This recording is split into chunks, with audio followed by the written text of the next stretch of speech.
Hey everyone, it's me, Andrea from Andy's Corner, and I'm so glad that you joined me today.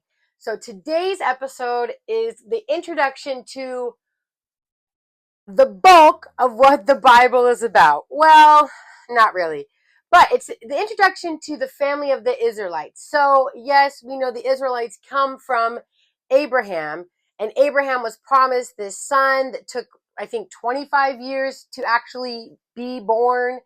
And then last few episodes, Isaac met his wife, and that's where we leave off today. So here we go. Here is the start of the Israelites. Genesis chapter 25, verse 19. This is the account of the family of Isaac, the son of Abraham. When Isaac was 40 years old, he married Rebekah, the daughter of Bethuel the Aramean, from Padan Aram, and the sister of Laban the Aramean. So many words. Isaac pleaded with the Lord on behalf of his wife because she was unable to have children. The Lord answered Isaac's prayer, and Rebekah became pregnant with twins. But the two children struggled with each other in her womb. So she went to ask the Lord about it. Why is this happening to me? She asked. And the Lord told her, the sons in your womb will become two nations. From the very beginning, the two nations will be rivals. One nation will be stronger than the other, and your older son will serve your younger son. And when the time came to give birth, Rebekah discovered that she indeed had twins. The first one was very red at birth and covered with thick hair, like a fur coat. So they named him Esau, which means hairy. Then the other twin who was born with his hand grasping at Esau's heel, coming out of the womb. So they named him Jacob. Isaac was 60 years old when the twins were born.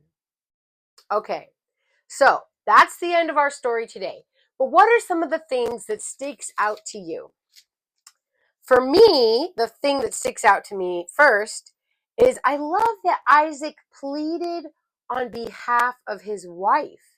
And it doesn't say anything about Rebekah praying and crying out to the Lord for a child. Now, we kind of see in the Bible there is a theme of infertility. Sarah struggles with infertility. Rebecca struggles with infertility.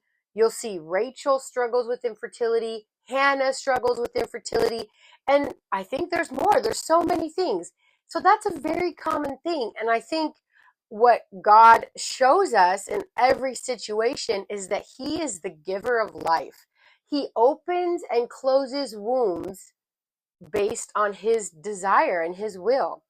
And I love that, first of all, because we don't have to worry about what we have to do or we are doing something wrong, but we just say, Lord, you are the giver of life.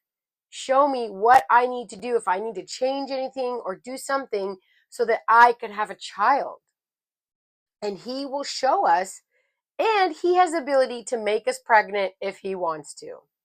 So, I love that. The second thing I like is that Rebecca, when she could feel that there was a struggle in her womb, if she's so pregnant with two babies and she feels them fighting, I love that she goes to the Lord. She doesn't go to maybe like the community doctor there and says like, hey, what's happening? Why is there so much going on? She goes to the Lord. And I love that. I think when we have issues or we're worried about something and we're like, something is off, who do we go to? We should go to the Lord. And I love this about the Lord. He speaks to her. When she goes to Him, He responds. And He's very clear. He says, you have two nations in your womb, two sons, which will become two nations. They're fighting now and they're going to fight forever. And as God always speaks, so it happens. And that's what's so amazing about God is when He speaks to us, you can be sure that it's going to happen, because we can read definitely in the Bible that that actually happens. She has two boys and they fight for a majority of their life. And even when they're dead, their descendants fight. It's crazy, but God knows things.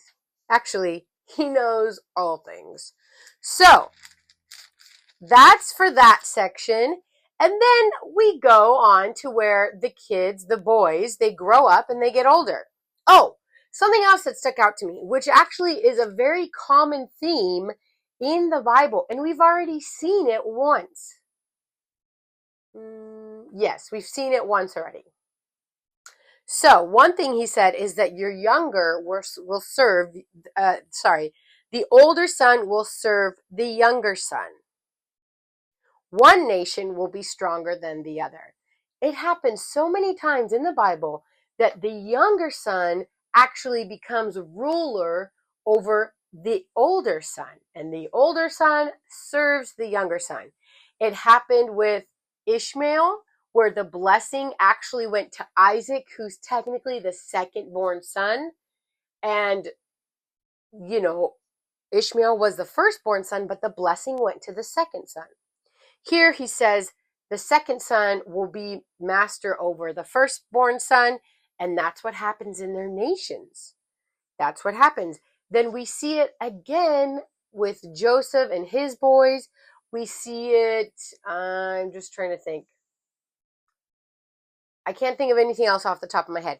But what this is pointing to, I believe, is that Christ is God's son, right? But technically, Adam is considered the first son. And there's the theme where Christ, who's the second born son, actually becomes greater than the firstborn son, who is Adam, the original son, the original man. And not only is he greater, he is perfect, where Adam is not. And so I think that's kind of where the theme is going, saying that the firstborn is not the best option here, but the secondborn gets the blessing, and the secondborn becomes ruler over the firstborn. And it's saying, like, setting up the tone for Jesus, who is technically secondborn to Adam, becomes ruler over Adam, and he is the ultimate example for us. So those are the things that stuck out to me. That's it for today. What stuck out to you, and what things about God did you learn? I learned again that he responds when we cry out to him, as we've seen through the Bible so far. I've also learned that what he says happens. Never once has he said something in the Bible that has not happened.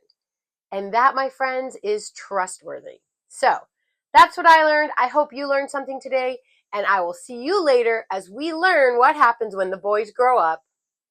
Those crazy boys. All right. Bye.